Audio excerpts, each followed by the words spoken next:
Demikianlah sambutan dari Ibu Ketua Jurusan Pendidikan Guru Pendidikan Anak Usia Dini, kami ucapkan terima kasih.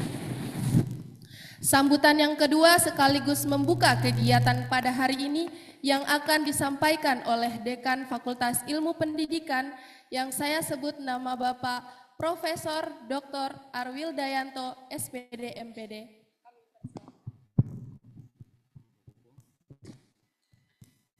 Assalamualaikum warahmatullahi wabarakatuh.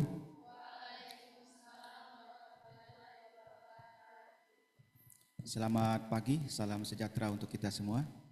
Yang saya hormati Ibu Dr. Maulidia Ulfa, narasumber kita yang hebat, yang luar biasa. Assalamualaikum Bu Ulfa. Waalaikumsalam Bapak.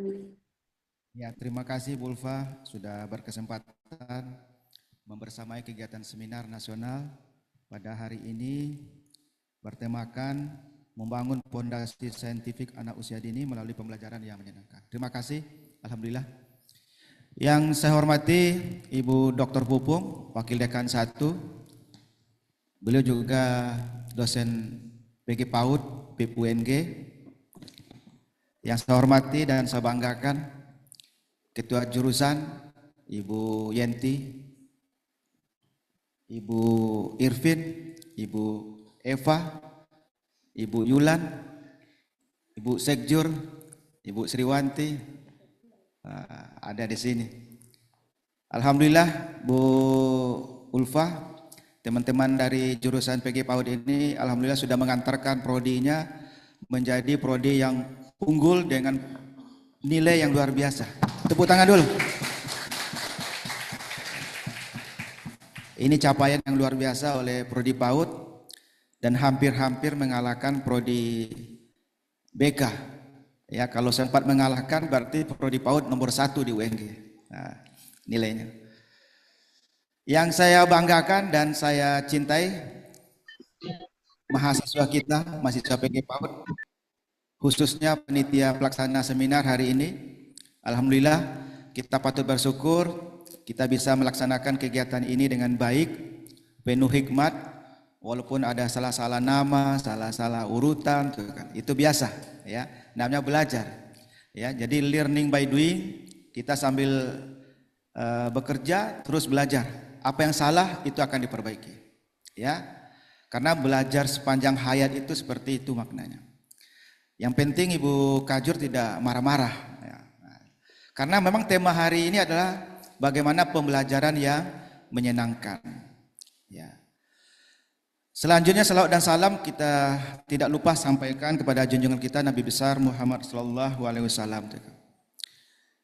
Bapak Ibu dan adik-adik mahasiswa yang saya banggakan, saya sebagai pimpinan fakultas tentu mengapresiasi kegiatan seminar nasional hari ini yang mengambil tema bagus yang berkaitan dengan membangun fondasi saintifik anak usia dini melalui pembelajaran yang menyenangkan. Memang pada dasarnya kita tahu bahwa pembelajaran yang menyenangkan pada usia dini menjadi fondasi yang perlu kita bangun, ya, dalam rangka bagaimana untuk membangun atau mengembangkan kemampuan berpikir kritis dan berpikir logis anak-anak. Kalau anak-anak itu dimarahi terus-menerus, tentu kemampuan berpikirnya akan terhambat. Bahkan sebagian sel-selnya, sel otaknya itu akan bisa tidak berkembang dengan baik. Nah, kita tahu narasumber kita yang hebat, Ibu Dr. Maulidia Ulfa hadir hari ini. Saya sudah browsing profilnya Ibu Ulfa. Ya, beliau adalah narasumber hebat, ya. Dengan indeks cintanya di atas 1000. Ya, tepuk tangan dulu untuk Ibu Ulfa. Jadi kalau adik-adik mahasiswa kalau mau tahu seseorang akademisi, dilihat dari skor cintanya. Ya. Kalau mau lihat skor cintanya Ibu Pupung berapa? Nah, nanti dilihat di browsing. Nah, kalau melihat skor cintanya Bu Elva di browsing supaya rajin menulis. Nah, itu. Nah, saya lihat Ibu Ulfa ini adalah dosen yang rajin menulis dengan kajian-kajian yang berkaitan dengan metode pembelajaran pada anak usia dini. Dan tulisan-tulisan beliau sudah banyak yang bisa kita baca, dan adik-adik mahasiswa kita kiranya bisa mensitasi ya karya-karya beliau, sehingga nanti itu bisa kita kutip dari berbagai pemikiran-pemikiran beliau. Hari ini beliau langsung yang akan memberikan materi yang berkaitan dengan bagaimana membangun pondasi ya pembelajaran saintifik bagi anak usia dini. Kita berharap adik-adik kita di Prodi PAUD ini betul-betul bisa mengikuti kegiatan ini dengan baik, penuh hikmat, dan bertanya semaksimal mungkin. Ya, pembelajaran yang baik itu adalah aktif, bertanya secara kritis. Kalau kita hanya mendengarkan narasumber menyampaikan sesuatu, itu kemampuan kita menyerap materi yang disampaikan narasumber itu hanya 5%.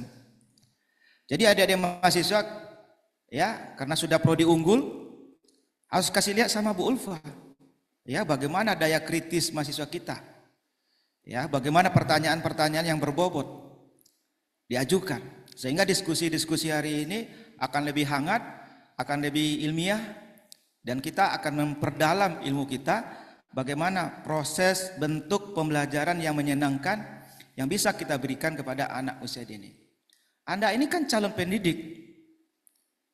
Ya, mulai dari sekarang membangun kemampuan itu. Karena banyak guru-guru PAUD itu suka marah-marah, ya.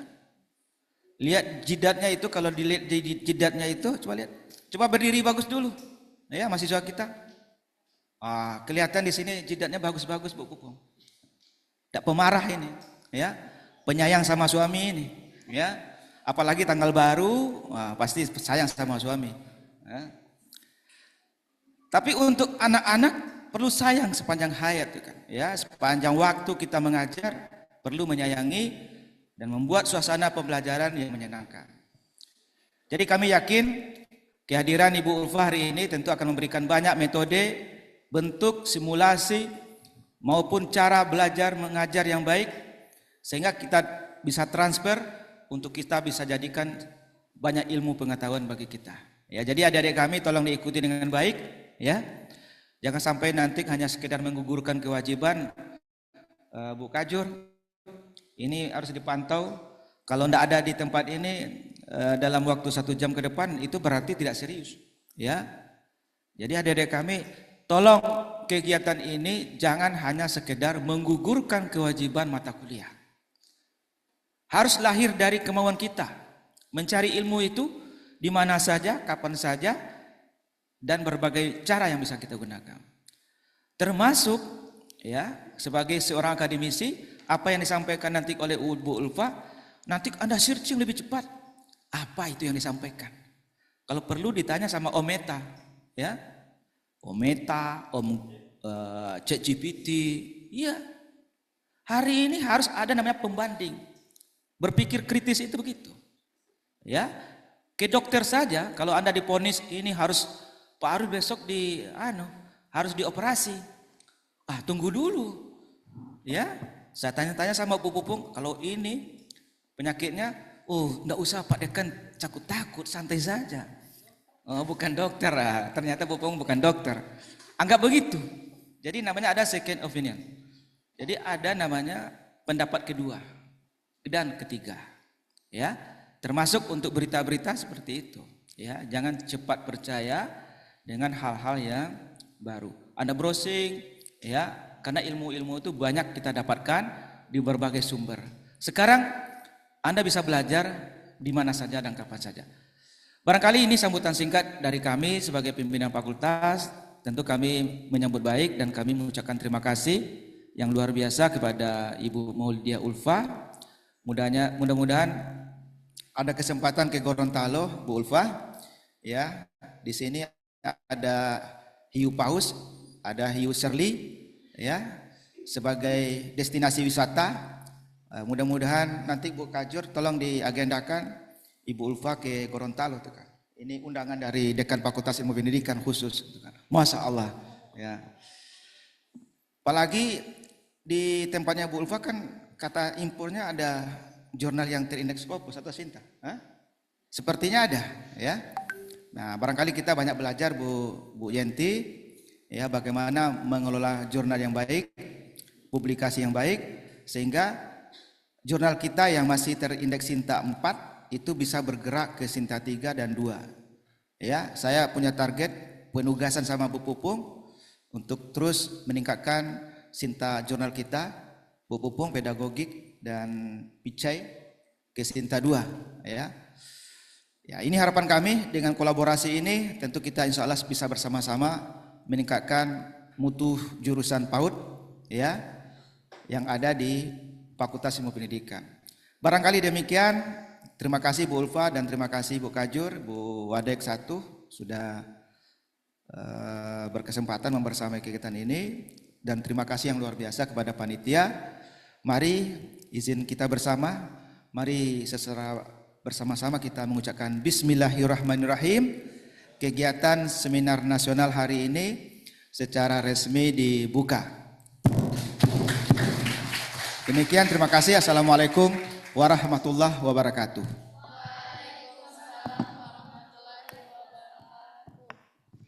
Baik, demikianlah sambutan dari Bapak Dekan Fakultas Ilmu Pendidikan. Kami ucapkan terima kasih.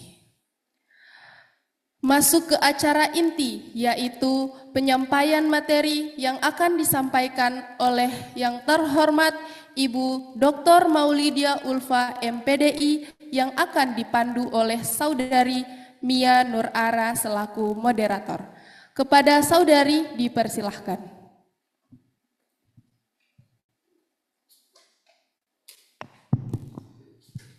Sebelum Ibu Ulfa menyampaikan materi, saya mohon izin Ibu Ulfa, ya, karena memang pada saat bersamaan dengan Bu Ulfa memberikan materi, ada giat lain yang harus saya kerjakan, ya Bu Ulfa, ya. Mudah-mudahan Ibu Ulfa bisa ke Gorontalo, ya. Ya Pak Arwil, terima kasih. Terima kasih Bu Ulfa. Assalamualaikum warahmatullahi wabarakatuh. Waalaikumsalam warahmatullahi wabarakatuh.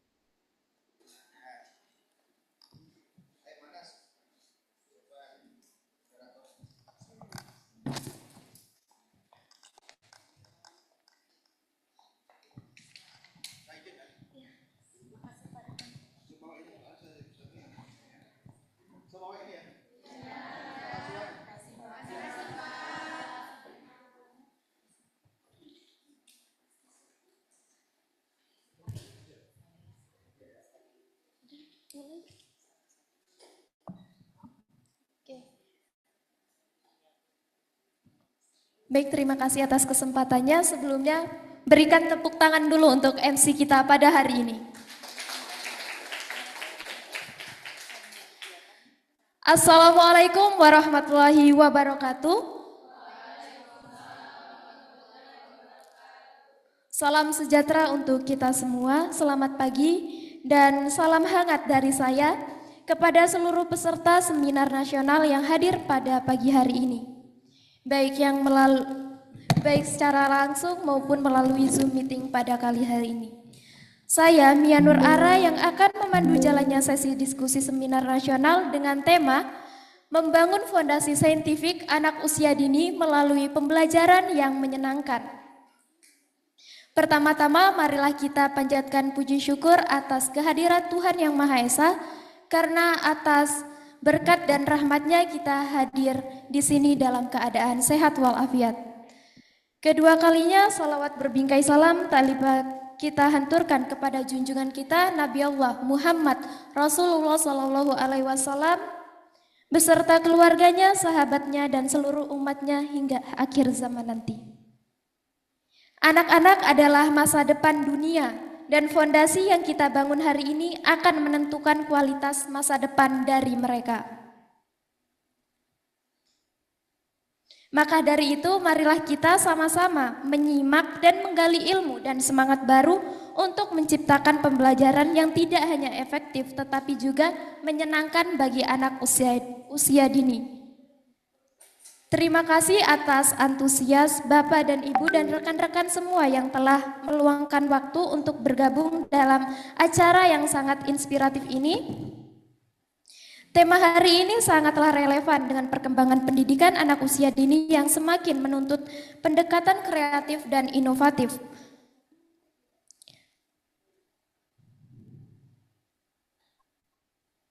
Tanpa berpanjang lebar lagi, izinkan saya memperkenalkan narasumber yang telah hadir bersama kita pada pagi hari ini. Beliau adalah seorang ketua jurusan PG PAUD IKIP Veteran Semarang pada tahun 2013 sampai 2015. Beliau pernah menjabat sebagai Kepala Pusat Studi Gender dan Anak IAIN Nurjati Cirebon pada tahun 2019. Beliau pernah menjadi narasumber parenting di Radio Maritim Cirebon dalam acara Geledek. Pernah menjadi dosen PAUD Universitas Siber Syekh Nurjati Cirebon tahun 2015 sampai sekarang. Menjadi asesor Ban PDM Provinsi Jawa Barat. Pernah menjadi wakil ketua Perkumpulan Pengelola Jurnal atau PPJ PAUD Indonesia. Menjadi wakil ketua asosiasi atau perkumpulan PAUD Indonesia, menjadi anggota himpunan editor berkala ilmiah Indonesia, dan pernah menjadi anggota NACI Premium Level National Association for the Education of Young Children, Washington DC, US.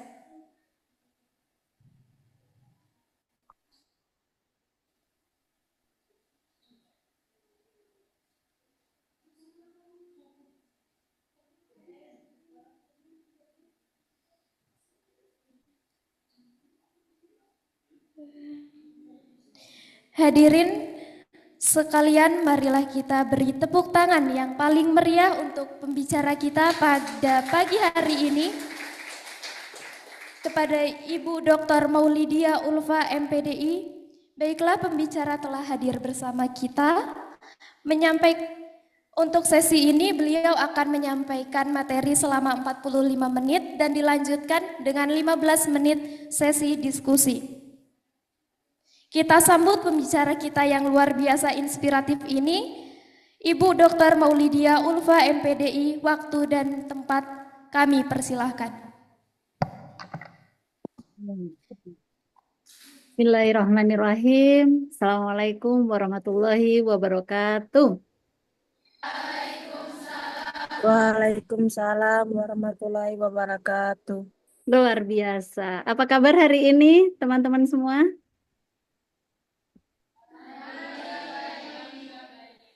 Kok belum ada rasa pautnya ya? Biasanya kan alhamdulillah. Ayo coba ya. Apa kabar hari ini semuanya? Gimana? Belum ya? Belum punya yel-yel ya, teman-teman semuanya ya. Oke ya, terima kasih atas semangatnya, Bumi. Atas semangatnya, dan saya doakan tadi yang sudah menjawab penuh semangat, yang hari ini berbahagia, yang hari ini hadir ya, yang belum punya jodoh nanti pada saatnya dapat jodoh gitu ya. Nah, semester berapa ini rata-rata teman-teman semuanya nih ya? Oke. Tapi jangan lupa ya, yang jomblo tetap istiqomah ya sampai nanti wisuda ya. Oke. Yang kami hormati saja tadi ya Bapak Dekan, Bapak Dr. Arwil Dayanto MPD. Wah, ini pasti teman-teman mahasiswa ngefans ini sama Pak Dekan begitu ya. Karena rata-rata kalau di PG PAUD ya, teman-teman mahasiswa perempuan ya. Oke, ada laki-lakinya enggak ini ya? Oke, dan yang saya hormati Ibu Dr. Pupung, wah, ini namanya itu tidak asing ya. Jadi kalau lihat jurnal, beliau sering ada di reviewer ya, sering mereview, kemudian senior di PG PAUD juga begitu ya, teman-teman semuanya. Jadi termasuk juga yang saya hormati Ibu Yenti Juniarti ya, MPD. Nah, ini kajur favorit teman-teman semuanya. Ini luar biasa ya, dan termasuk dalam anggota kami juga di perjurnalan ya. Nah, itu ya. Karena teman-teman pada akhirnya nanti juga akan menulis artikel begitu ya, entah itu skripsi atau nanti di artikel. Yang saya hormati pula ini ada Ibu Dr. Irvin, Ketua tim teaching mata kuliah pengembangan pembelajaran sains, juga Ibu Elva Magister Pendidikan, ini yang dosen pengampunya, luar biasa ya. Ini mata kuliah yang sangat menarik ya, karena pasti akan bermanfaat untuk anak-anak juga untuk guru-gurunya. Tentu saja yang saya cintai dan saya banggakan adik-adik mahasiswa, adik-adik ya, berasa ini bundanya masih muda ya.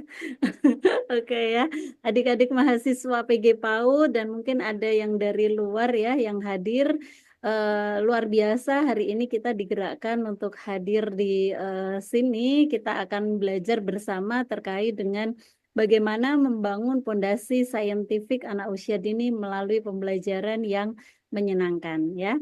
Oke, untuk materinya tadi Bunda sudah kasih kepada panitia, mungkin yang offline nanti bisa melihat di layar, yang di Zoom ini Bunda mau share screen begitu ya. Oke, nah kemarin di Papua Bunda juga mengisi hibrid seperti ini ya. Semoga kita tetap bisa mengambil manfaatnya teman-teman walaupun dalam keadaan hibrid ya.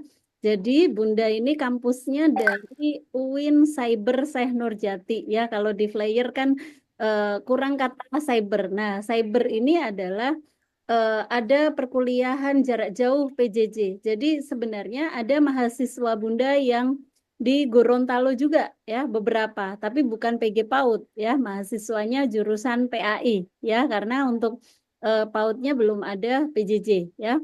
Banyak yang dari Gorontalo, yang dari Makassar juga ada, Sulawesi ya, itu banyak sehingga kami melakukan pembelajaran secara daring seperti ini. Semoga masih tetap bisa memberikan manfaat walaupun kita dalam bentuk yang hibrid seperti ini ya. Kemarin di Papua juga Bunda mengisi internasional seminar juga seperti ini.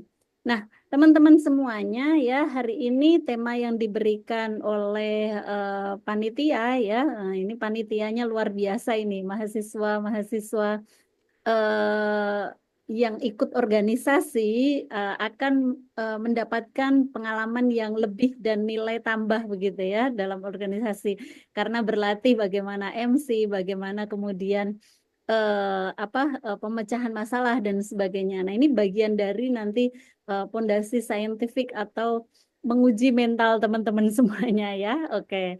Nah, oh ini ternyata memang kurang cybernya ya. Saya pun juga menuliskannya kurang begitu ya. Oke, silahkan bisa follow IG saya ya untuk adik-adik mahasiswa ya. Biasanya kan selain akademisi tadi disebutkan Pak Dekan ya, kita itu juga konten kreator ya. Jadi kalau di medsos pasti ada seru-serunya begitu ya. Oke. Nah, adik-adik mahasiswa ya, begitu. Ini adalah beberapa tipe mahasiswa ya. Saya tidak tahu di Gorontalo ada nggak ini Bu Dr. Pupung, Bu Yenti ya. Mahasiswa kupu-kupu, kuliah pulang. Ada atau tidak ini? Ya. Jadi sesudah kuliah langsung pulang begitu ya. Wah, Bun, karena banyak tugas begitu ya mungkin ya. Nah, kemudian ada mahasiswa kuda ya, kuliah dagang ya. Nah, ini ya. Yang lagi ngetren di beberapa kampus ini kalau saya sedang menjadi narsum itu banyak yang sekarang menjadi Shopee affiliate begitu ya. Nah, nggak apa-apa, tapi affiliate-nya tetap akademisi ya. Produk-produk pendidikan begitu ya teman-teman semuanya ya. Kemudian ada kura-kura, kuliah rapat. Wah, ini tidak menyindir ini ya, MJ ya. Ya, teman-teman semuanya ya. Kemudian kunang-kunang, kuliah nangkring. Wah, ini nongkrong dengan siapa nih ya? Kucing ya, kuliah cari yang bening. Wah, ini kalau ada yang laki-laki misalnya seperti itu ya. Kuman, kuliah main. Wah, siapa ini kalau kuliah sambil main-main ya. Apalagi kumbang ya, kuliah mencari si abang ya. Jangan sampai ke sana ya. Nah, nanti akan ada pada saatnya begitu ya, teman-teman semuanya. Kutu kupret. Wah, ini ya. Mungkin ada dosen yang seperti ini, kuliah tugas, kuliah presentasi ya. Nah, ya. Oke, kita nikmati ya teman-teman semuanya. Nanti Bunda akan mengambil beberapa poin terkait ini ya. Oke, nah ini. Kemudian ada beberapa penyakit juga ya teman-teman. Ya, ini ya ada banyak sekali ya dan ini biasanya ke guru-guru ya, bukan ke teman-teman begitu ya. Ya, semoga tidak ada kalau mahasiswa ya. Apalagi mahasiswa Gen Z ya. Wah, ini ya tidak bisa komputer. Wah, semuanya mah bisa. Tapi kalau untuk mahasiswa yang sudah senior, guru-guru yang sudah senior, mereka bagaimana bersemangat untuk tidak terkena TBC ini ya, teman-teman ya. Oke ya. Ya, jangan sampai ke sini. Ini kalau kita bahas ini udah selesai materi kita, tapi tidak ke sana. Ini untuk brainstorming saja agar kita semua menjadi mahasiswa yang luar biasa. Saya yakin adik-adik mahasiswa yang di sini pada saatnya nanti adalah akan menjadi lulusan-lulusan terbaik karena prodinya sudah unggul ya. Ada yang jadi guru, ada yang melanjutkan S2, ada yang mungkin menjadi konsultan, ada yang menjadi pendongeng atau mungkin pengelola PAUD begitu ya. Ada juga mungkin yang melanjutkan S2, ada yang daftar beasiswa dan menjadi dosen ya. Nah, ini adalah yang luar biasa. Makanya jangan lupa dengan mimpi-mimpinya dan tetap dijaga semangatnya. Oke. Nah, teman-teman semuanya ya, perlu kita ketahui bersama ya, ini pentingnya pondasi saintifik usia dini ya. Nah, bagaimana kita bisa membangun kemampuan berpikir kritis ya. Jadi, pembelajaran saintifik ini dapat mendorong untuk mengajukan pertanyaan ya, mengumpulkan informasi dan mengevaluasi hasil yang kritis. Selain juga bagaimana nanti meningkatkan kreativitas ya. Eksperimen dan proyek saintifik ini memungkinkan anak ya bisa berinovasi dan mengembangkan solusi kreatif ya. Jadi kalau kami kadang asesor ya, kalau sedang visitasi di sekolah nih teman-teman ya, kemudian kita melihat sekolahnya itu eh, LKA semua begitu ya. Nah, itu sudah menjadi catatan untuk kami. LKA itu adalah yang di kertas itu ya, lembar kerja anak gitu ya. Nah, itu ya hanya menulis, hanya kemudian drilling menebalkan, kemudian menggambar pun gunung dua, matahari di tengah begitu ya, gitu ya atau menggambar bebek dari angka 3. Nah, kalau dulu kan seperti itu ya, teman-teman ya. Nah, itu sehingga kurang untuk meningkatkan kreativitas sehingga kita kadang menandai hal tersebut ya. Bahkan beberapa praktisi itu sampai menyampaikan haram LKA ya. Kalau saya sih setengah haram saja ya, setengah haram ya teman-teman semuanya. Jangan sampai kita menjadi guru nantinya ya hanya LKA LKA terus. Makanya ini nanti semoga menjadi inspirasi teman-teman semuanya ya. Kemudian mendorong rasa ingin tahu. Pembelajaran saintifik itu akan menyenangkan itu mendorong rasa ingin tahu. Jadi jujur saja nih adik-adik mahasiswa ya, anaknya Bunda itu ya sekolah itu memilih ya kan dari mulai PAUD TK begitu ya. TK itu memilih ya di antara misalnya 3 sekolah begitu ya. Dan ternyata anaknya Bunda itu tertarik ketika ada trial school yang di sana ada percobaan gunung meletus begitu ya. Kemudian kenapa ya kok bisa seperti itu ya anak saya begitu. Kenapa ya kok bisa meledak dan sebagainya kemudian dipraktekkan di rumah ya. Sehingga hal ini memunculkan rasa ingin tahu anak dan anak itu akan tertarik untuk sekolah ke sana ya. Nah, ini ya. Kemudian yang selanjutnya adalah membangun keterampilan pemecahan masalah. Nah, dari sini anak-anak akan berlatih bagaimana adversity question. Kita kan kalau mengenalkan intelligent question, kemudian ada spiritual, ada sosial, emosional, tapi kita perlu mengenal ada namanya AQ ya, adversity question, bagaimana memecahkan masalah ya. Dan ini yang perlu digali dari anak usia dini, begitu ya teman-teman ya. Oke, Kemudian meningkatkan motivasi belajar sehingga teman-teman akan terlibat dan aktif untuk belajar. Jadi secara tidak sadar maka anak-anak usia dini itu akan bermain dan belajar. Dan yang terakhir kita mengenal ada anak usia dini masa golden age begitu ya, atau masa keemasan. Nah ini ya, kalau teman-teman membaca buku konsep dasar PAUD saya begitu ya, di sana dijelaskan bagaimana pentingnya golden age itu ya. Jadi ya, kalau mungkin adik-adik mahasiswa ya, kemudian sama anak usia dini begitu ya, anak usia dini kan udah 80%, kita sudah tinggal sisa-sisanya. Makanya kita harus banyak-banyak golden moment ya. Oke. Next ya. Oke. Nah, teman-teman semuanya, nah ini ya adik-adik mahasiswa ya, siapa di sini yang tertarik untuk ini nanti jadi tugas akhir mengambil tema terkait scientific? Siapa yang tertarik nanti eksperimen dijadikan skripsi ya? Nah, atau tugas akhirnya, misalnya tugas akhir sudah ada kebijakan artikel begitu. Wah, saya mau menulis artikel nih tentang eksperimen begitu ya. Nah, adik-adik mahasiswa yang perlu kita pelajari adalah pondasinya apa nih, teorinya apa ya.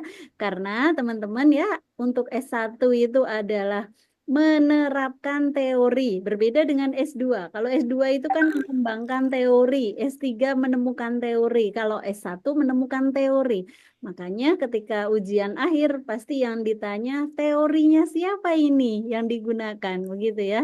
Nah, dalam pembelajaran yang menyenangkan ini ya, itu tentu saja di sini Bunda ada 5 teori. Mungkin masih banyak teori-teori yang lain, tapi di sini Bunda menuliskan 5 saja ya. Nah, ini pasti teman-teman nggak asing ini dengan Piase begitu ya. Nah, ini ya anak usia dini itu berada pada tahap yang praoperasional di mana mereka mulai berpikir simbolik tetapi belum logis ya. Sehingga perlu pembelajaran itu eksplorasi yang konkret dan melalui pengalaman langsung ya. Nah, ini bisa difoto nih, nanti di screenshot ya teman-teman ya tentang teori ini ya.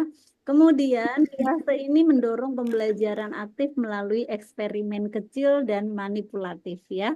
Yang kedua adalah Vygotsky ya, ini memperkenalkan ZPD ya. Ini juga pasti teman-teman sudah tidak asing lagi ya. Kalau mata kuliah ini biasanya kan sudah yang apa? Sudah yang bukan semester 1, semester 2, ZPD pasti sudah ada di konsep dasar PAUD juga ya teman-teman ya. Nah ini ya, jadi anak-anak itu belajar paling efektif didampingi orang dewasa atau teman yang lebih mampu. Makanya nanti di akhir ada percobaan dan sebagainya, nah itu butuh teman begitu ya. Sehingga pondasinya maka ada dialog, bertanya, interaksi sosial begitu ya. Kemudian yang ketiga adalah teorinya multiple intelligence atau kecerdasan majemuk ya. Nah, anak ini memiliki beragam kecerdasan termasuk naturalis ya, logika, matematik dan kinestetik yang bisa dioptimalkan melalui pendekatan scientific. Nah, belajar sains tidak selalu tentang analisis tetapi juga melalui seni, gerak, eksperimen, praktis ya, sesuai dengan gaya belajarnya ya. Gaya belajarnya kinestetik atau misalnya audio ya kan, dengan suara atau visual ya. Nah, ini Bunda sudah lampirkan buku-bukunya, tapi ini bukunya sih tahun-tahun dulu ya. Teman-teman bisa nyari di e-book atau jurnal yang terbaru ya. Kemudian ya, teori yang selanjutnya. Nah, ini pasti juga teman-teman sudah tidak asing lagi nih dengan Maria Montessori ya, pendidikan berbasis pengalaman, bahwa pembelajaran itu ya sensorik dan eksploratif ya, bagaimana mengamati, mencoba dan menyimpulkan sendiri terkait dengan bagaimana konsep dasarnya. Nah, yang kelima Bunda mengambil dari NICE ya. Tadi sama moderator disebutkan Bunda anggota NICE begitu ya. Tapi ini adalah anggota biasa saja begitu ya, karena itu ada di Amerika ya teman-teman semuanya ya. Oke, kita mengenal ada teori namanya DAP begitu ya. Nah, di sana menekankan bahwa perkembangan anak itu menyenangkan dan mendorong keingintahuan alami ya. Nah, prinsip DAP ini menyarankan bahwa scientific itu berbentuk apa? Permainan yang terpadu ya, eksplorasi terbuka dan mengamati sehari-hari. Nanti ada contoh-contohnya ya. Oke. Nah, selanjutnya nih ya, teman-teman semuanya, manfaatnya seperti apa ya? Nah, ini nanti akan anak-anak semangat untuk terlibat belajar begitu ya. Dan saya yakin mahasiswanya Bunda Irvi dan Bunda Elva ini pasti akan semangat untuk entah itu bikin konten, entah bikin apa ya perangkat pembelajarannya untuk menyiapkan terkait pembelajaran yang nanti kita akan lebih praktis lagi begitu ya. Kemudian meningkatkan motivasi belajar dan ini nanti akan mempengaruhi dengan bagaimana meningkatkan hasil belajar teman-teman semuanya dan juga anak usia dini. Oke, next. Nah, teman-teman ya, ketika menjadi guru tentu saja ini adalah perannya itu sangat urgent ya. Teman-teman mungkin kalau dari teori mengenal ada kompetensi guru begitu ya. Nah, itu kalau menyebutkannya ya. Secara spesifik ya peran guru ini ya dalam pembelajaran menciptakan yang menyenangkan agar menyenangkan dimulai dari kurikulumnya ya. Nah, ini ya penting ini. Ini menjadi PR bersama dan semua guru ketika merancang kurikulum dikemas sesuatu yang menyenangkan. Seperti yang saya ceritakan tadi ya, hati-hati kalau kebanyakan dengan LKA, kalau bisa juga dibarengi dengan pembelajaran berbasis proyek itu tadi ya, eksperimen dan seterusnya. Kemudian menggunakan metode pembelajaran yang interaktif. Jadi, nih teman-teman ya, kalau dari teorinya Burke ya bahwa fokusnya anak itu sesuai dengan usianya begitu ya. Jadi kalau seorang guru nih misalnya ya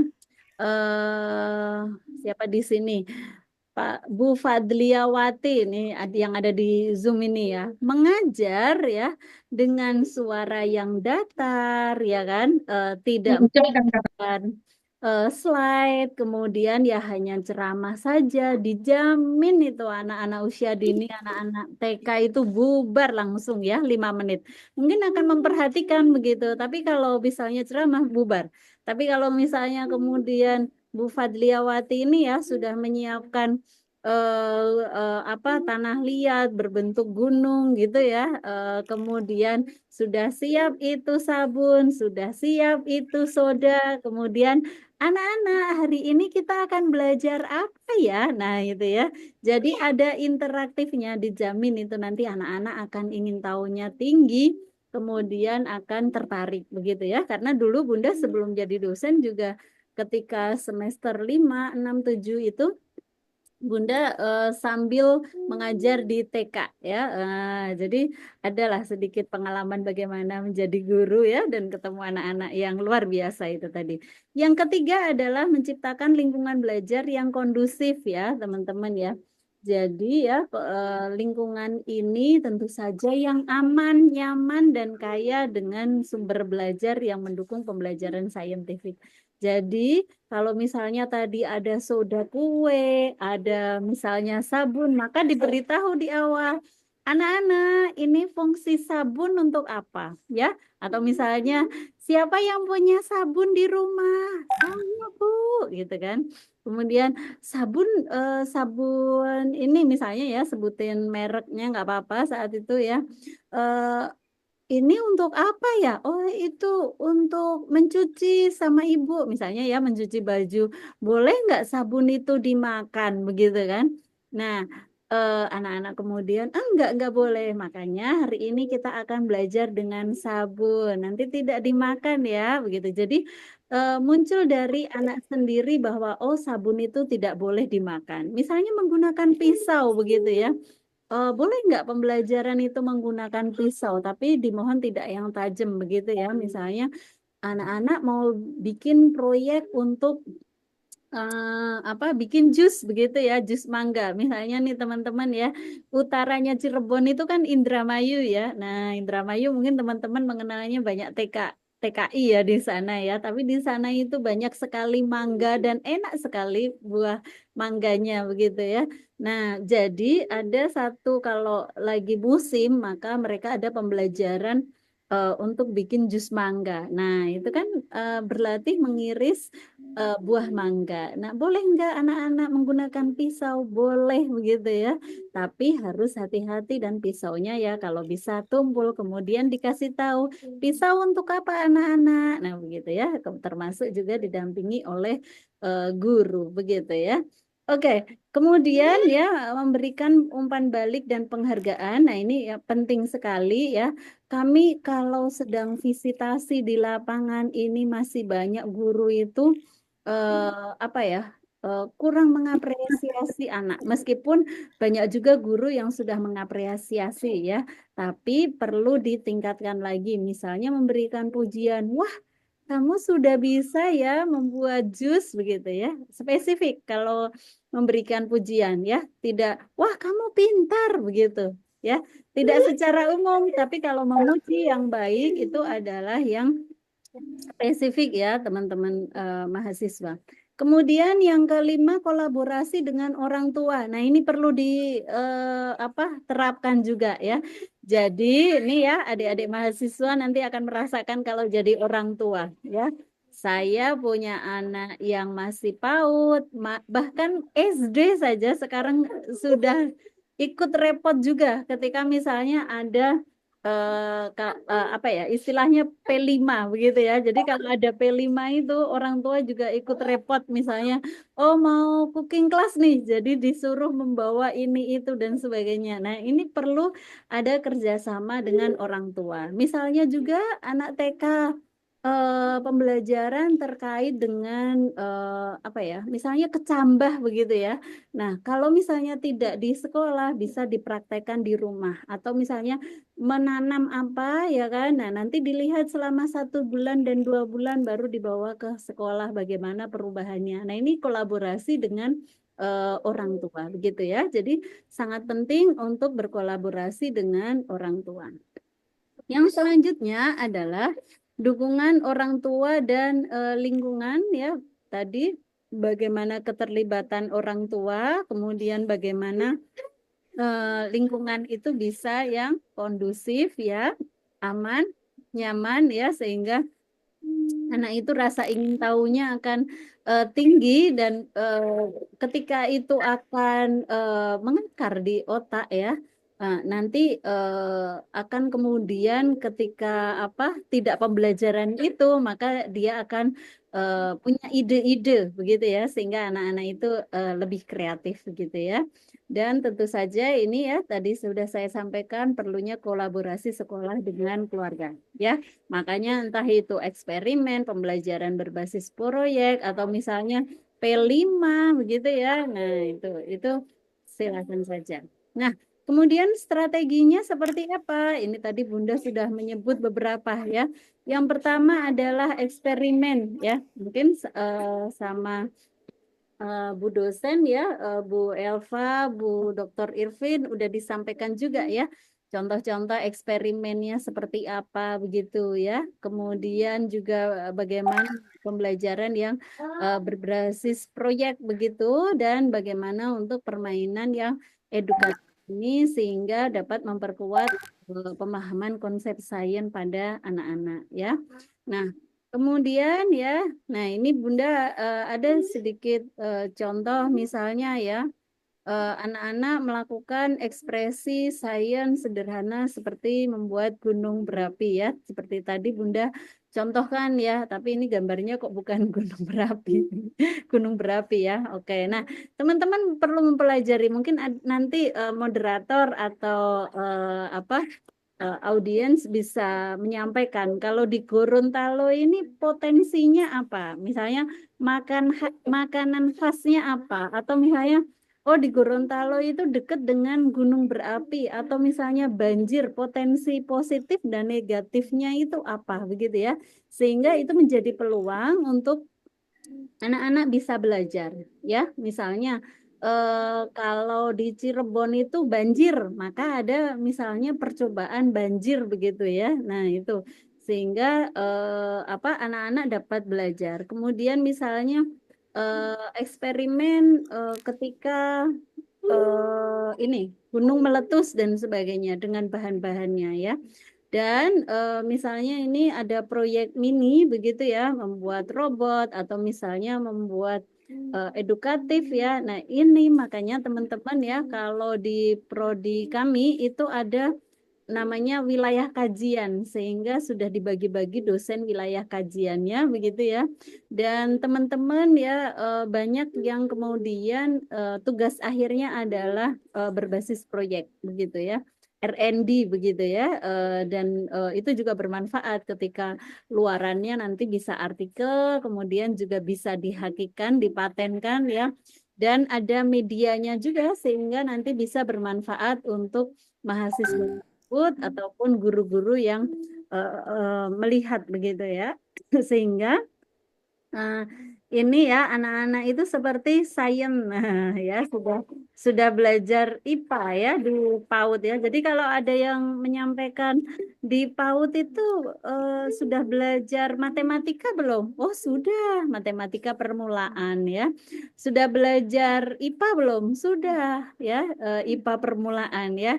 Belajar kimia ya kan? Nah ini ya reaksi kimia ya, bagaimana gunung meletus itu ya dari soda, dari sabun ya, kemudian tanah liat dan sebagainya ya. Ini udah kimia nih ya, udah fisika tapi permulaan begitu ya. Nah, termasuk juga bagaimana misalnya pencampuran warna, bagaimana teka-teki terkait misalnya apa ya bola begitu ya dicelupkan di warna hijau dan kuning jadi apa. Nah, itu sebuah pembelajaran saintifik yang menyenangkan dan guru-guru juga tidak perlu repot harus menyiapkan perlengkapannya, tapi juga bisa kerjasama dengan orang tua. Makanya tadi Bunda cerita bahwa punya anak TK sekarang agak-agak ribet ya, tapi ya nggak apa-apa, itu akan menjadi hal-hal yang menyenangkan untuk anak.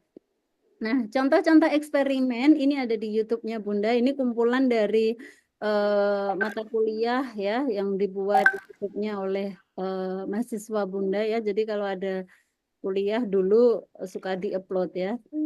Oke. Kemudian ini ya contoh-contohnya juga ya teman-teman tadi Bunda juga sudah contohkan misalnya menanam begitu ya. Dan ini bisa sama juga dengan orang tua. Ada percobaan berwarna begitu ya. Kemudian menghasilkan warna baru yang menarik ya. Kemudian ada melarutkan benda begitu ya di dalam air bagaimana mengamati perubahannya. Seperti misalnya telur yang tenggelam, terapung dan sebagainya. Nah, itu wajib dipelajari oleh anak-anak usia dini begitu ya. Jadi semakin banyak proyek itu akan semakin bagus untuk anak usia dini ya. Kemudian ada percobaan magnet ya, ada membuat pelangi dengan CD dan cahaya ya. Ada percobaan banjir dan seterusnya yang bisa tidak bisa disebutkan oleh Bunda ya. Nah, pada akhirnya ya teman-teman ya, ini membangun fondasi saintifik anak usia dini ini ya melalui pembelajaran yang menyenangkan ini menjadi hal sesuatu yang penting ya, strategi yang efektif dan terus dikembangkan karena ini nanti akan dapat mempengaruhi berpikir kritis, kreatif dan rasa ingin tahu anak ya. Semakin kita memberikan rangsangan kepada anak ya stimulasi yang membuat rasa ingin tahu anak itu anak-anak akan kreatif dan ini sudah banyak risetnya jurnalnya ya bahwa ketika kita memberikan pembelajaran yang saintifik berbasis proyek kemudian eksperimen itu akan membuat anak-anak bersemangat, termotivasi dan terus belajar secara tidak sadar ya, karena kan bermain sambil belajar ya. Dan tentu saja dengan dukungan orang tua, guru dan lingkungan ini, anak-anak dapat tumbuh menjadi pembelajar yang mandiri dan sukses di masa depan. Oke, yang terakhir Bunda mau tunjukkan untuk yang YouTube-nya ya. Nah, nanti linknya juga sudah ada di PPT. Nanti teman-teman bisa melihat tersebut. Sebentar. Oke.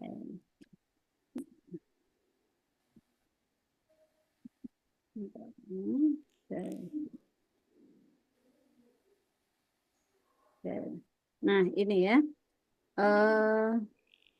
Dan mungkin teman-teman ya, teman-teman nanti bisa melihat di YouTube atau TikTok ataupun Instagram ya, banyak sekali terkait dengan eksperimen seperti ini ya.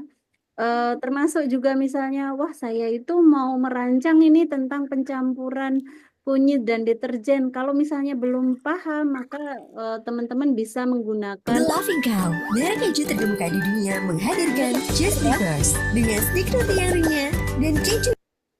Nah, ini contoh misalnya eksperimen pencampuran Saya kunyit dan deterjen. mahasiswa Syekh Nurjati Cirebon, Kita jurusan Pendidikan ini Islam bisa Ahmad jadi tugas Muzani. mata kuliah ya.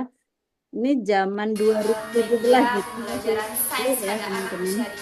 Di sini tentang percampuran deterjen dan kunyit. Di sini bahannya ada deterjen, kunyit, cotton bud, toples kecil atau mangkok, dan 2 gelas plastik.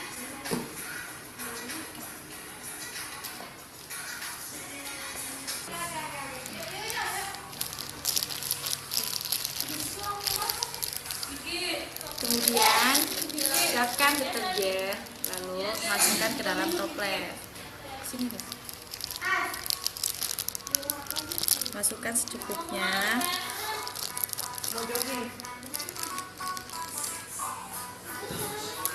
Lalu masukkan kunyit yang sudah dihaluskan ke dalam sini. Ano guys, ini masa garam deterjen warna kunyit.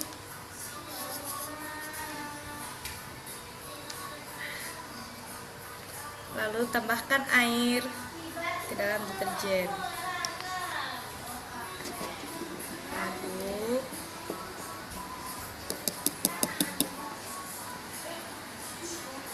Dan aduk kunyit.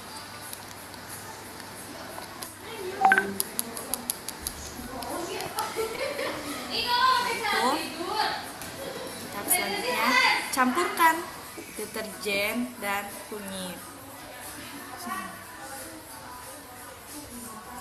Lihat apa yang terjadi.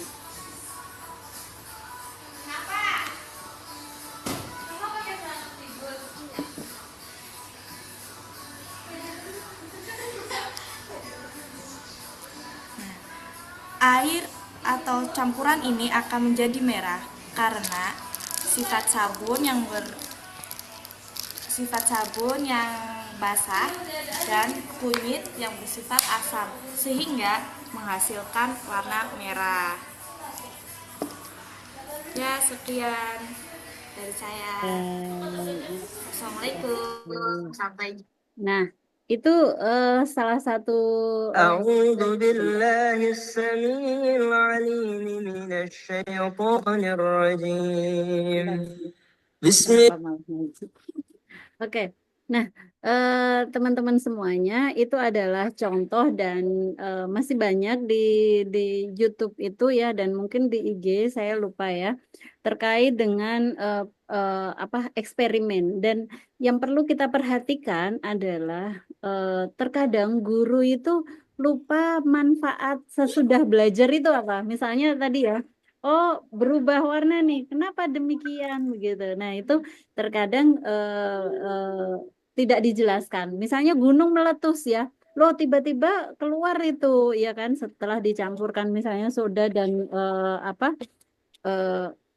soda dan sabunnya, misalnya seperti itu ya. Nah, itu perlu dijelaskan sehingga anak-anak ya tanda tanyanya itu terjawab begitu ya, teman-teman semuanya. Ini merupakan reaksi dari eksperimen ya, sehingga pondasi anak usia dini ini akan terbentuk dari awal ya, sehingga tidak sekedar mainan saja, tapi perlu dijelaskan dengan bahasa mereka.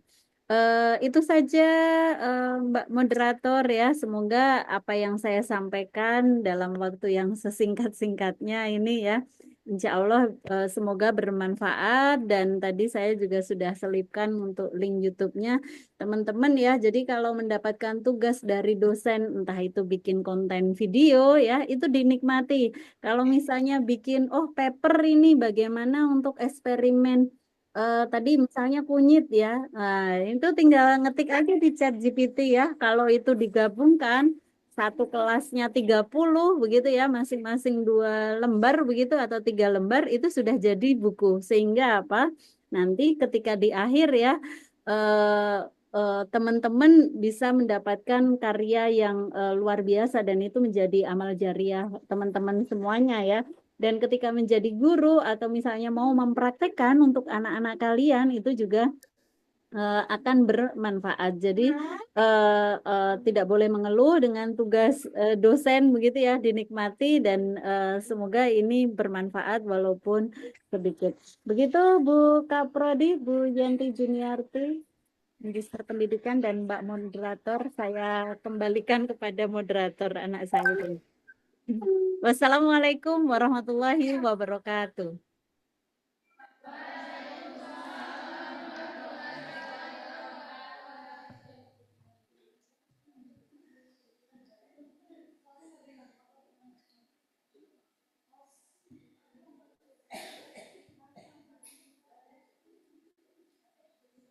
Sudah. Terima kasih kami ucapkan kepada Ibu Dr. Maulidia Ulfa, MPDI, atas paparan materi yang sangat informatif dan inspiratif. Selanjutnya kita masuk ke sesi tanya jawab. Bagi peserta yang ingin bertanya, yang melalui Zoom meeting ini bisa raise hand dan silahkan aktifkan mikrofonnya secara bergiliran dan sebutkan namanya.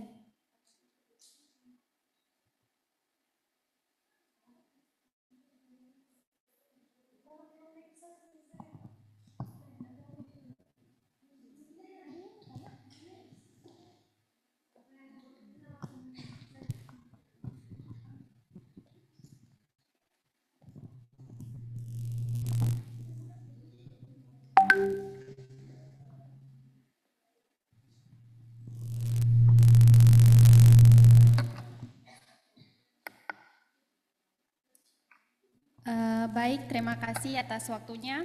Perkenalkan, nama saya Winda Lalu. Mohon izin Ibu, saya ingin bertanya terkait tema membangun fondasi saintifik pada anak usia dini. Apakah pembelajaran yang menyenangkan sudah dianggap memadai untuk menumbuhkan kemampuan berpikir ilmiah, ataukah diperlukan pendekatan yang lebih sistematis dan sesuai dengan tahapan perkembangan anak? Terima kasih, itu saja dari saya kembalikan ke moderator. Oke, baiklah, itu tadi pertanyaan yang telah diberikan dari peserta. Mungkin Ibu bisa langsung menjawabnya. Kepada Ibu dipersilahkan dengan hormat. Tidak dikumpulin dulu atau cukup itu saja? Mungkin dari teman-teman ada lagi yang ingin bertanya, atau yang mungkin yang via Zoom ini ingin bertanya, silahkan raise hand-nya.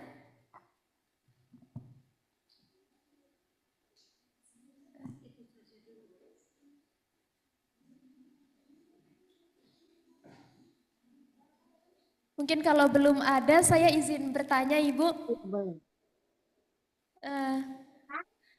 Bagaimana cara mengatasi anak yang cenderung pasif, dalam kurung ini anak yang pendiam, dalam pembelajaran saintifik? Baik, itu saja. Oke, siap. Nah, tadi siapa namanya yang bertanya pertama tadi? Tuh, yang pertama tadi dari Winda Lalu, Ibu. Oke, Winda semester berapa, Winda? Semester 4, Ibu. Oke, STW ya, setengah tua. Oke, berarti 3 semester lagi nanti lulus ya. Amin, amin, amin. Oke. Nah, eh, oke, Winda, pertanyaannya bagus sekali ini ya. Dan juga untuk teman-teman, mungkin ada yang bertanya itu malu begitu ya. Karena kenapa kok bertanya malu? Itu adalah karena otak kita itu apa ya? Karena kalau zaman kecil dulu, anak-anak siapa yang ingin jadi pilot? Angkat tangan semua begitu ya. Nah, lama-kelamaan ya, kemudian ketika ditanya, lihat kanan kiri, ada yang tanya nggak ya, begitu ya? Ada yang menjawab nggak ya, begitu ya? Nah, itu adalah ilmu otak ya, teman-teman ya. Kenapa Bunda selalu mengaitkan dengan otak? Karena Bunda itu S3-nya penelitiannya tentang otak ya, neuroparenting. Nah, ini yang belum sedang mencari apa artikel atau judul mungkin bisa terkait neuro itu sangat-sangat novelty-nya masih dicari begitu ya. Nah, tadi pertanyaannya Winda bagus ya. Jadi pendekatan yang lain itu diperlukan atau tidak? Sebenarnya kalau di PAUD itu pendekatan itu sangat banyak sekali begitu ya, selain pembelajaran yang menyenangkan ya, Winda ya. Yang pertama misalnya ya, kita mengenal ada namanya pendekatan inquiry ya, ya tulisannya gimana, inquiry ya, inquiry ilmiah begitu. Jadi pendekatan ini ya Winda ya dan teman-teman semuanya ini akan mendorong anak untuk bagaimana bertanya, bagaimana menyelidiki begitu ya sehingga menemukan jawaban sendiri. Kemudian juga termasuk bagaimana untuk berlatih anak itu terampil berpikir kritis dan problem solving. Contohnya nih, wah Bun, biar nggak teori saja ya kan. Nah, misalnya siswa diminta sendiri untuk merancang eksperimen dengan bahan rumah tangga, misalnya ya, anak-anak membawa kardus begitu ya. Nah, kira-kira dia akan merancang seperti apa, ya kan, ketika membawa perlengkapan kardus dengan alat dan bahannya itu ya. Jadi, oh ada yang bikin mobil, ada yang mungkin bikin bangunan begitu ya. Nah, itu adalah pendekatan inquiry, begitu ya. Jadi, tidak kemudian dikunci dengan pembelajaran menyenangkan. Meskipun pembelajaran menyenangkan itu juga bagian dari semuanya, karena memang kita itu kalau belajar harus menyenangkan. Yang kedua, contohnya nih ya, barangkali tadi bingung begitu, wah penerapannya gimana nih?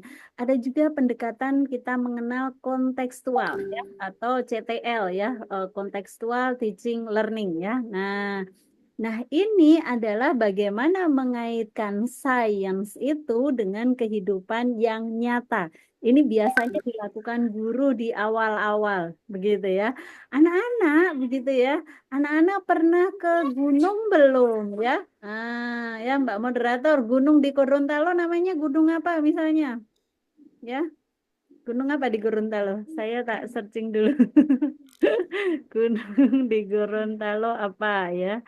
Nah, nah itu adalah pendekatan CTL begitu ya. Itu di awal-awal pasti guru-guru menjelaskan seperti itu ya. Wah, ini Bunda searching ada Gunung Tilong Kabila, Gunung Baliohuto ya. Nah, ada Taman Nasional Bogani Nani Wartabone. Wah, itu ya. Nah, itu Gunung Roni. Nah, itu dikaitkan begitu. Siapa yang pernah ke gunung begitu ya? Anak-anak pernah melihat gunung meletus atau tidak dan sebagainya begitu ya. Sehingga anak-anak itu akan meyakini bahwa nanti yang dipelajari itu akan bermanfaat begitu ya. Sehingga itu memasukkan sains dalam kehidupan sehari-hari begitu ya. Kemudian misalnya pencampuran warna, anak-anak sudah pernah makan cuka atau belum misalnya ya, atau terkait misalnya sabun tadi ya, sudah pernah memakai sabun atau belum dan sebagainya ya.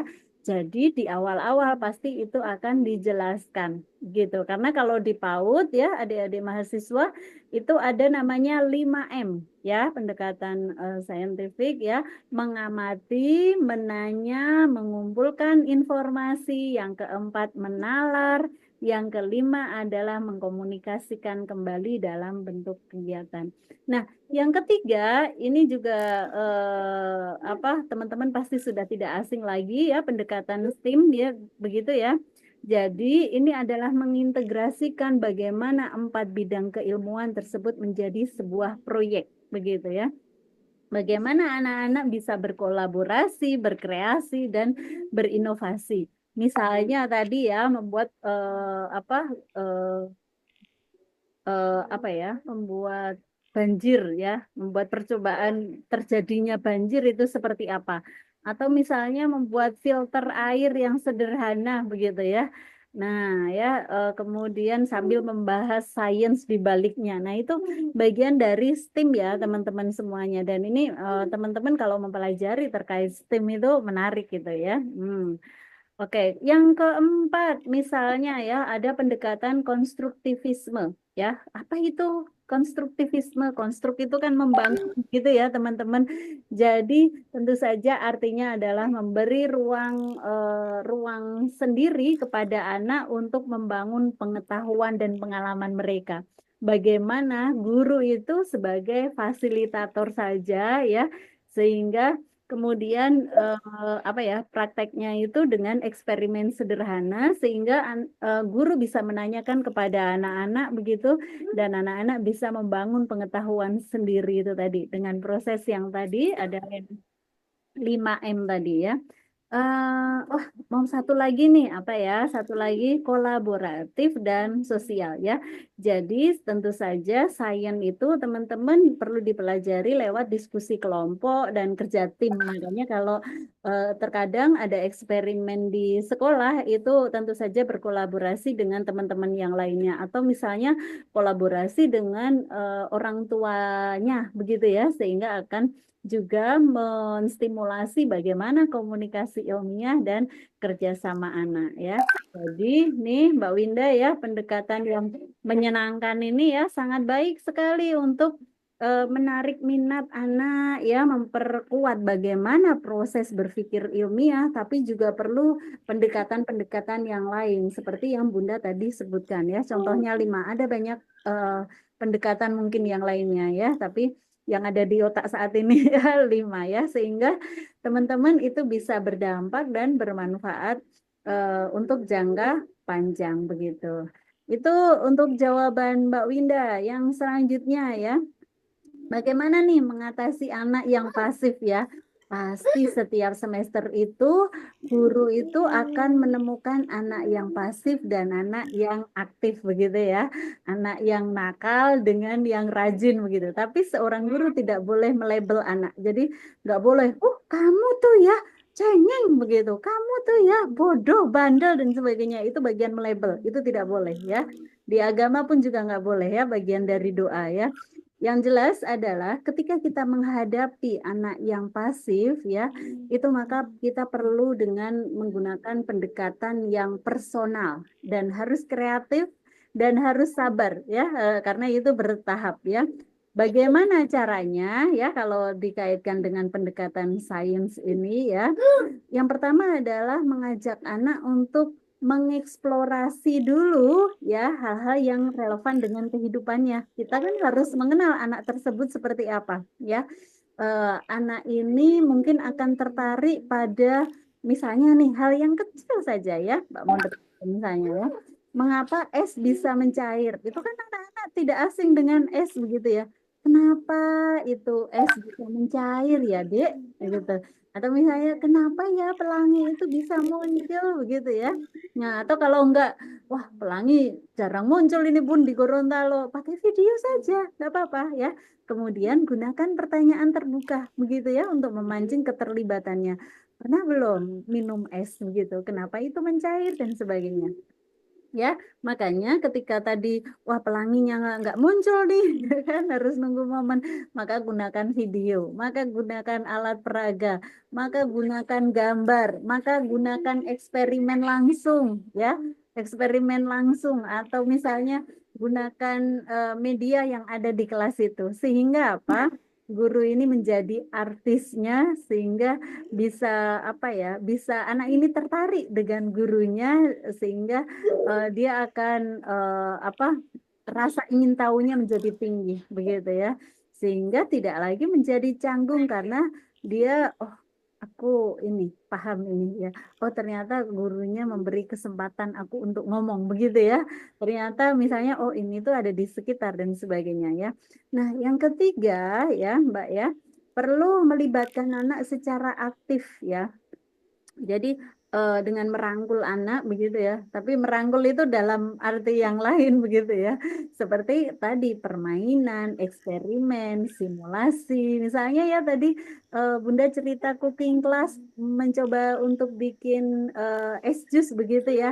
Ayo yang pendiam gitu ya, dipanggil misalnya itu di kelas begitu. Ayo Dek Rani ya, masukkan mangganya begitu ya, sehingga anak itu akan pede dan ikut terlibat di dalamnya. Misalnya menanam kacang hijau pun seperti itu ya. Ayo ditanam, dimasukkan dan sebagainya begitu ya, diberikan semangat ya.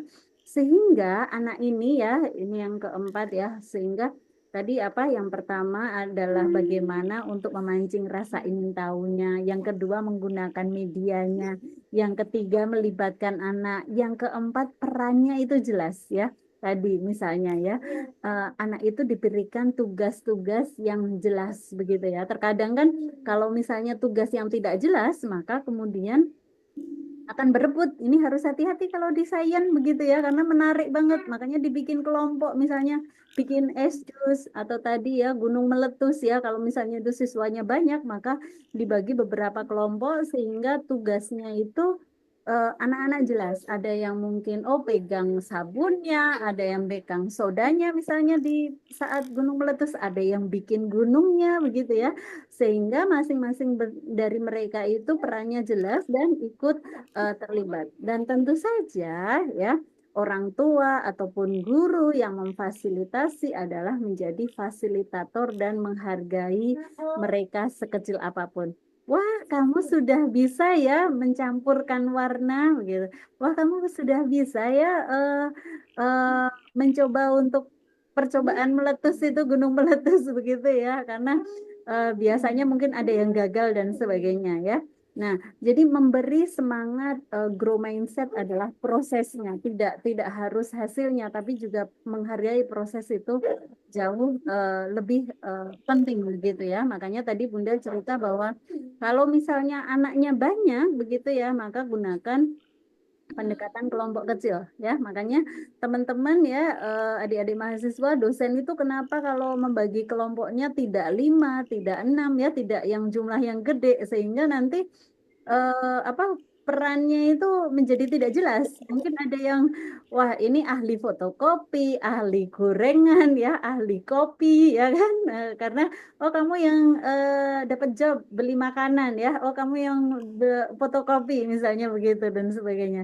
Maka dibentuklah kelompok yang kecil sehingga perannya itu menjadi jelas. Dan lagi-lagi yang terakhir adalah kita perlu memancing anak tersebut yang pasif itu bagaimana untuk bercerita. Makanya tadi di scientific ya 5M yang kelima itu adalah mengkomunikasikan kembali begitu dalam bentuk kegiatan ya, sehingga anak itu bisa bercerita atau apa menceritakan hasilnya, apa yang bisa dipelajari ya. Kita mengenal dalam pengembangan bahasa itu bahasa ekspresif ya, selain bahasa yang menyimak begitu, tapi juga ada bahasa ekspresif sehingga anak itu bisa berekspresi untuk menceritakan bagaimana dia yang sudah dilakukan, sehingga anak yang pasif ini ya tidak selalu tidak tertarik begitu ya. Nah, ya bisa jadi mereka itu ya butuh lebih banyak waktu, butuh kepercayaan diri karena malu mungkin ya, butuh cara yang sesuai dengan gaya belajar. ya. Mungkin ada yang guru auditori ceramah, padahal dia visual. Kalau melihat ya akan lebih senang begitu. Nah, ini yang perlu kita tekankan bahwa kita harus memperhatikan anak-anak yang pasif ini. Gitu, Mbak Moderator, kurang lebihnya. Terima kasih. Baik, terima kasih Ibu atas jawabannya.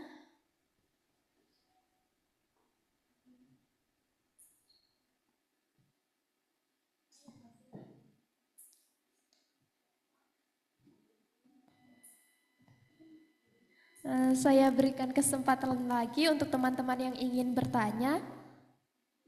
Dipersilahkan.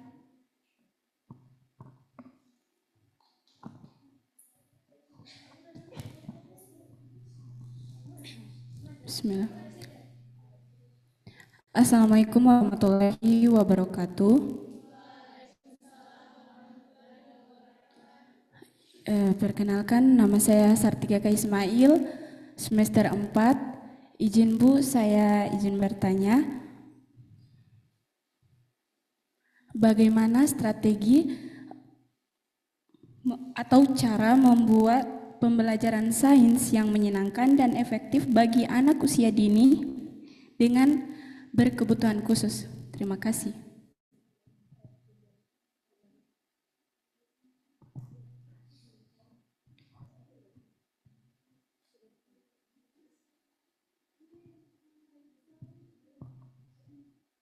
Apakah dari peserta ada yang ingin bertanya lagi? Dipersilahkan.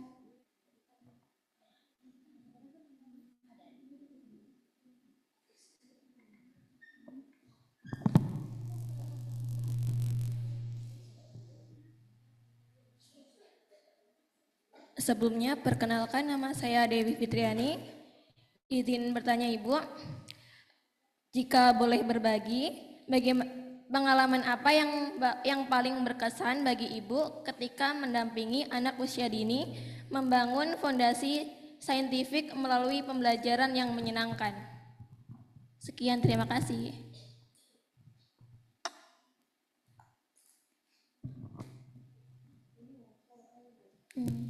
Itulah tadi ada 2 pertanyaan Ibu yang telah diberikan dari peserta kita. Mungkin dari Ibu bisa langsung menjawab pertanyaannya. Kepada Ibu dipersilahkan. Terima kasih Mbak Moderator ya. Ini kalau offline saya kasih buku ini. Ya, kalau online gimana ngasih bukunya ya? Oke, pertanyaannya keren-keren dan luar biasa ya. Nah, ini penting juga kita mengetahui ya tadi yang ditanyakan oleh Mbak Sartika ya. Oke, semester 4 semuanya sepertinya ya. Nah, anak inklusi, ini kita perlu mengetahui juga spesifiknya anak inklusi itu apa nih ya. ABK itu apa saja ya, ABK-nya itu apa saja. Apakah dia autis, apakah dia ADHD, atau apa dia tunagrahita ya, itu spesifiknya seperti apa. Nah, ada sebuah film, tapi ini bukan drakor ya, mahasiswanya Bunda sukanya drakor, rajin begitu ya. Ada sebuah film India, judulnya Tare Zameen Par ya. Nah, Bunda tulis di, atau kalian ketik di YouTube aja, nanti nonton itu 2 jam ya. Nonton itu 2 jam ya, itu bagus ya. Bintangnya adalah Amir Khan. Amir Khan kayaknya adiknya Syahrukh Khan ya, tapi ini bukan promo film. Ini berkisah terkait anak namanya Ihsan, dia terkena disleksia begitu ya. Nah, kalau autis teman-teman ya, autis tidak bisa sembuh begitu ya, karena ya sudah itu kan gangguan otak begitu ya. Nah, kalau disleksia masih bisa ya, makanya teman-teman wajib nonton Tare Zameen Par itu ya. Nanti teman-teman akan belajar bagaimana Amir Khan itu sebagai guru di saat dia menemukan si Ihsan ini ya sering dibully, kekerasan ya, pembelajaran oleh yang dulunya dikerasin ceramahnya dan sebagainya, si anak Ihsan ini kena disleksia. Disleksia itu kalau membaca huruf menari-nari, menulis huruf B menjadi D, menulis angka 4 ya kebalik-balik begitu ya. Tapi oleh si guru dia berhasil ya, bagaimana prosesnya dia observasi, kemudian deteksi dini dan bagaimana menyelesaikannya. Nanti kalian wajib ya. Strateginya banyak sekali ya, diantaranya misalnya menulis itu di atas pasir, menulis di imajinasi, menulis dengan media, kemudian memberikan waktu 1 jam 2 jam sesudah sekolah, kemudian memberi penghargaan dan sebagainya.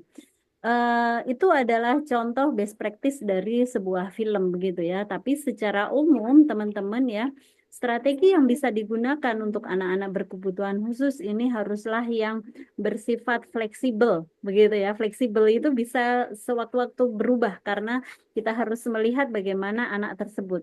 Yang kedua adalah bersifat individual ya, dan berbasis bagaimana kekuatan anak tersebut. Yang pertama adalah ya, kalau kita melihat salah satu teori yang tadi Bunda sudah sebutkan ya, ada namanya pendekatan multisensori ya. Nah, ini adalah melibatkan indera pendengaran, peraba, bahkan penciuman. Makanya kan ada kemudian terapi seperti itu ya, terapi terkait meraba tekstur daun, mencium aroma rempah-rempah begitu ya. Kemudian misalnya mendengarkan suara air mendidih, mendengarkan suara hewan dan sebagainya. Nah, ini contohnya misalnya untuk anak yang berkesulitan belajar ya, atau misalnya autisme atau misalnya tunanetra yang ringan ya. Nah, ini Bunda contohkan yang umum-umum karena tadi Mbak Sartika tidak menyebutkan spesifik terkait dengan ABK-nya apa. Kemudian yang selanjutnya adalah guru itu akan menyesuaikan dengan gaya belajar anak. Makanya nanti kalau teman-teman lihat Amirhan itu akan melihat gaya belajarnya Srisan itu apa. Ya, Bunda tadi sudah sebutkan bahwa gaya belajar itu ada 3 teman-teman ya. Yang pertama adalah visual ya. Misalnya kalau menggunakan gambar, misalnya menggunakan kartu, menggunakan video, itu kalau visual akan lebih masuk gaya belajar itu. Setiap anak itu punya gaya belajar masing-masing. Misalnya anaknya Bunda itu visual kinestetik begitu ya, maka akan belajar dengan gambar sambil bereksperimen langsung misalnya kalau kinestetik ya, dengan bermain, dengan simulasi itu kalau kinestetik. Kalau auditori itu belajarnya bagaimana nih? Dengan misalnya lagu sains, cerita yang bergaya dongeng begitu. Nah, itu harus disesuaikan ya. Kemudian selain gaya belajar mungkin kita itu tadi sains berbagi sains sebagai cerita begitu ya, berbagi cerita bahwa dengan mengubah konsep sains yang mungkin wah ini sains itu agak serius ini, tapi diceritakan dekat dengan kehidupan anak ya.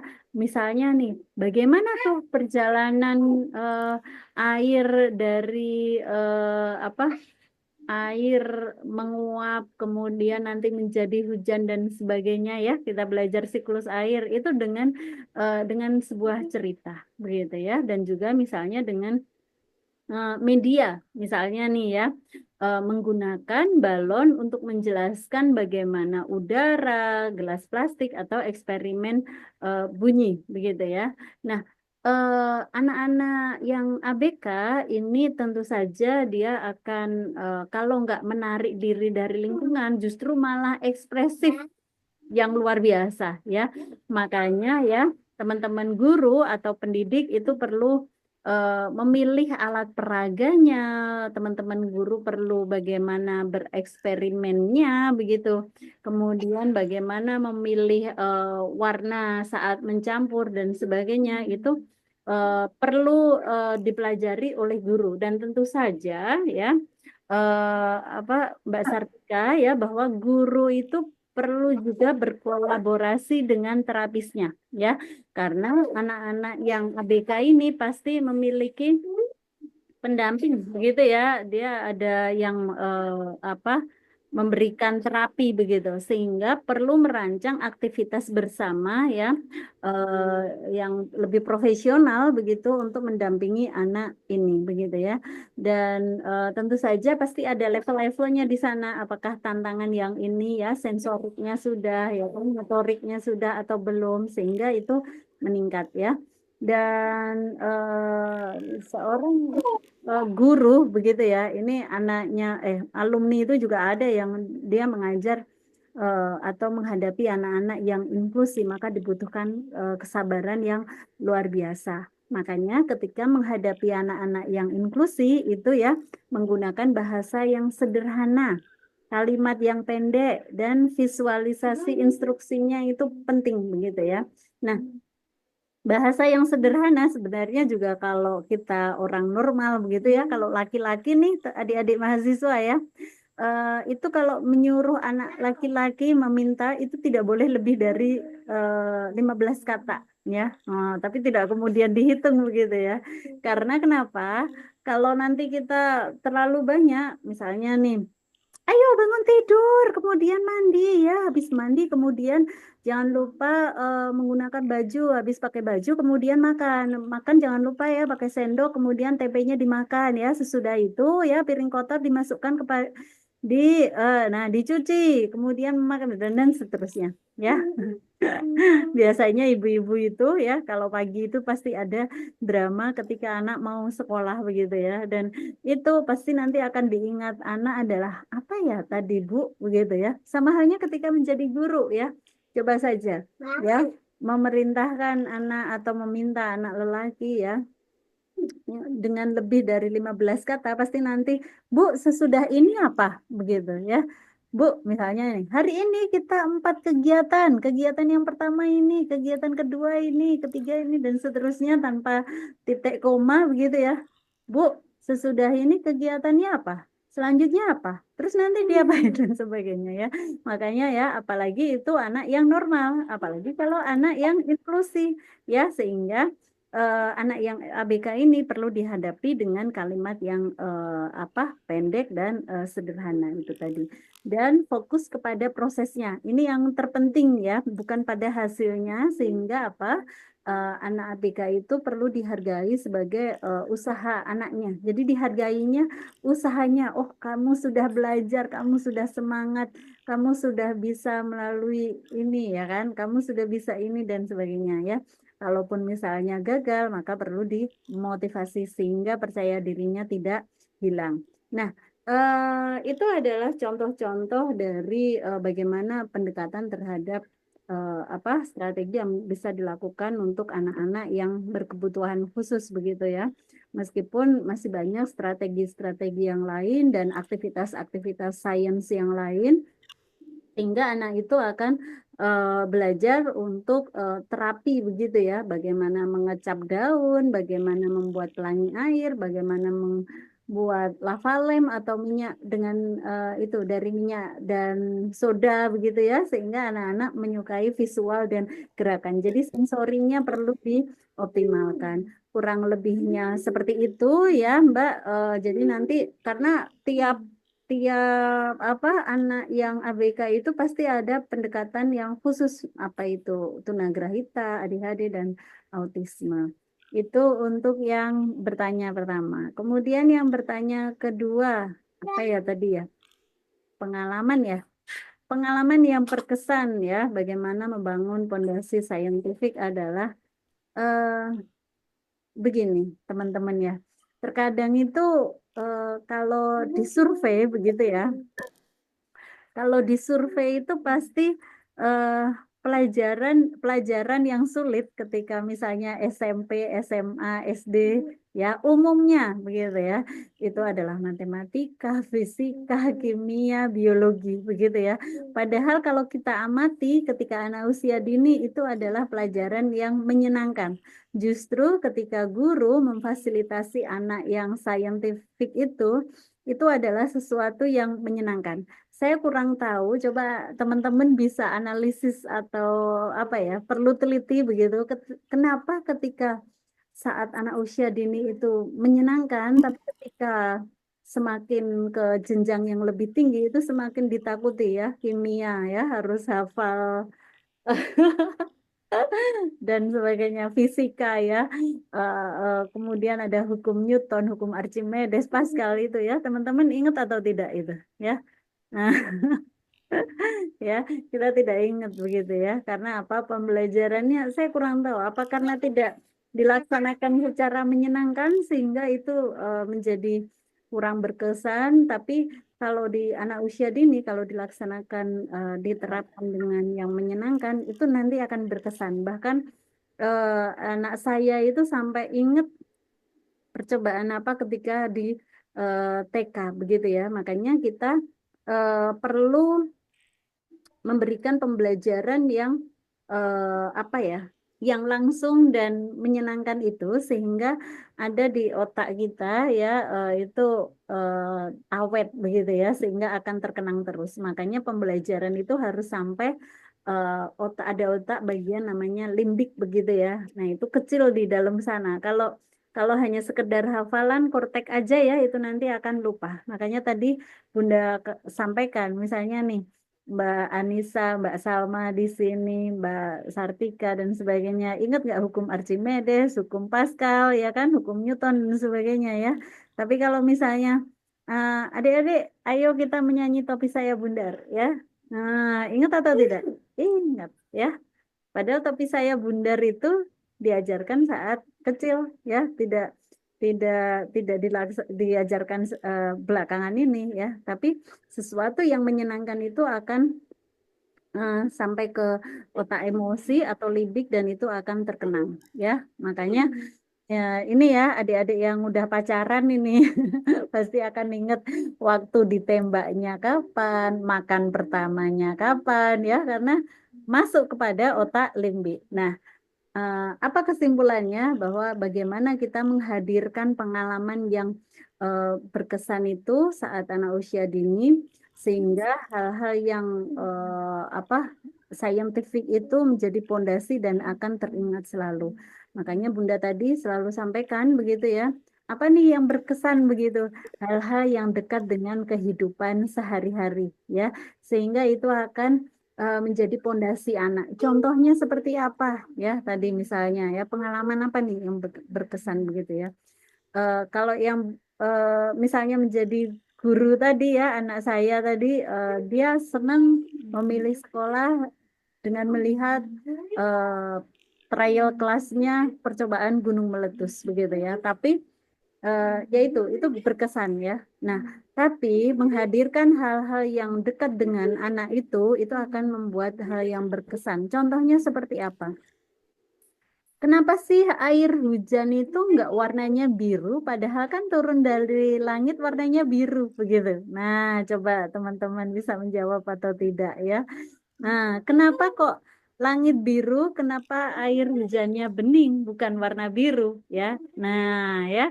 Jadi pertanyaan-pertanyaan seperti ini itu akan membuat anak tertawa, akan membuat anak penasaran, kemudian akan diskusi bebas sehingga menciptakan cerita sendiri ya, sehingga anak-anak akan mengetahui konsep cahaya, konsep warna dan konsep persepsi begitu ya.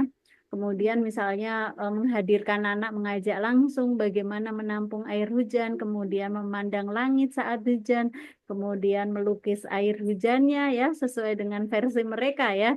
Karena harus dibebaskan, sekarang harus merdeka ya. Tidak lagi misalnya menggambar pemandangan, maka gunung dua, matahari di tengah dan seterusnya. Makanya kunci pengalaman yang berkesan ini adalah dimulai dari satu ya, pertanyaan anak. Ya, yang kedua, ketika anak bertanya maka jawablah dulu dengan pertanyaan sehingga kita tahu dan kita perlu menjawab hanya misalnya oh anak itu tahunya butuhnya A sampai E nih, tidak A sampai Z begitu ya. Jadi seperlunya saja. Misalnya contoh, Bunda, aku itu dari mana begitu ya? Wah, ternyata ibunya sudah menjelaskan tentang laki-laki, perempuan ya kan, sperma dan sebagainya begitu ya. Udah sampai muluk-muluk ternyata itu loh Bun, aku ditanya sama Bu Guru, aku tuh dari mana? Dari Gorontalo atau dari Sulawesi mana? Nah, ternyata begitu ya. Nah, miskom makanya ketika anak bertanya maka jawablah dengan pertanyaan sehingga kita tahu sejauh mana nih anak itu tahu. Kemudian perlu diberi ruang untuk eksplorasi bebas ya dan dikaitkan dengan kehidupan nyata. Ini penting sekali sehingga akan tahu manfaatnya untuk apa. Misalnya nih, teman-teman tadi kan pas di awal Bunda bilang bahwa scientific ini akan dekat dengan kalian loh ketika kalian nanti jadi guru, maka eksperimen-eksperimen ini menjadi hal yang bisa kalian praktekkan ketika menjadi guru ya. Eksperimen ini juga bisa dipraktekkan ketika kalian menjadi ibu begitu ya, orang tua, sehingga seminar ini bisa bermanfaat untuk kalian, tidak hanya mengikuti seminar, tapi juga ini nanti bermanfaat ketika misalnya menjadi guru ataupun menjadi orang tua. Termasuk misalnya menjadi mahasiswa bermanfaat juga. Oh, saya pengen nulis artikel ini. Oh, saya pengen nulis skripsi ya terkait dengan eksperimen atau misalnya STEM tadi ya kan, atau misalnya terkait dengan pendekatan saintifik atau misalnya anak yang inklusi, belum banyak tuh penelitian terkait itu bagaimana strateginya ya. Nah, itu jadi bermanfaat untuk kalian. Tentu saja ya, ini menjadi refleksi kita semuanya bahwa apa yang kita lakukan pasti bermanfaat. Kurang lebihnya seperti itu, Mbak Moderator jawabannya. Semoga memuaskan yang tanya ya. Oke, baik. Terima kasih kepada Ibu yang telah memberikan jawaban yang luar biasa. Karena semua pertanyaan telah terjawab, maka berakhirlah sesi diskusi kita pada hari ini. Saya ucapkan sekali lagi terima kasih yang sebesar-besarnya kepada narasumber kita pada hari ini yang luar biasa inspiratif, dan kepada seluruh peserta atas partisipasi aktifnya. Mendidik anak dengan cinta dan pembelajaran yang menyenangkan adalah investasi terbaik yang akan membuahkan masa depan gemilang bagi generasi selanjutnya. Mari kita terus semangat dan berinovasi dalam mendidik anak-anak, karena setiap langkah kecil yang kita lakukan hari ini akan menjadi fondasi kuat bagi masa depan mereka. Semoga materi yang telah disampaikan dapat memberikan inspirasi dan banyak manfaat dalam membangun fondasi saintifik anak usia dini melalui pembelajaran yang menyenangkan. Saya, Mia Nur Ara, mengucapkan terima kasih atas perhatian dan kerjasamanya, dan saya memohon maaf apabila ada kata atau perilaku yang salah dari saya sendiri. Saya akhiri, wabillahi taufiq wal hidayah, wassalamualaikum warahmatullahi wabarakatuh. Selanjutnya saya serahkan kepada MC.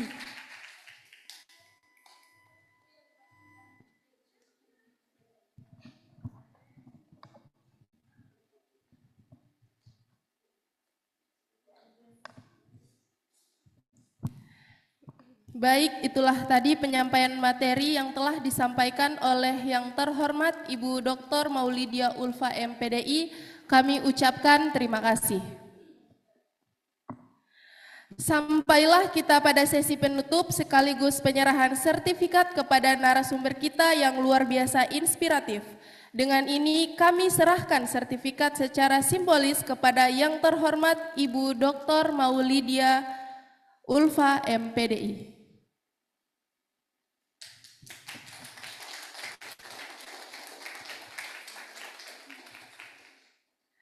Semoga ilmu yang telah diberikan kepada kita dapat bermanfaat dan menjadi amal kebaikan yang baik untuk kita semua.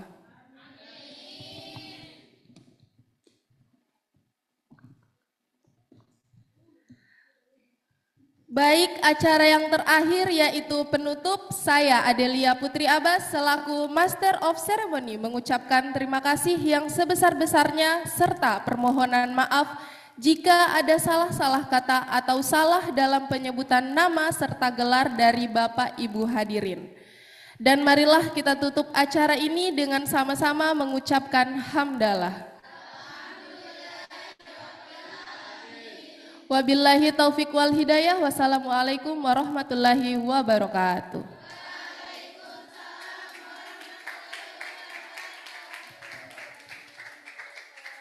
Alhamdulillah Ustaz. Terima kasih, izin pamit ya. Sayangi. Alhamdulillah ini Ustaz.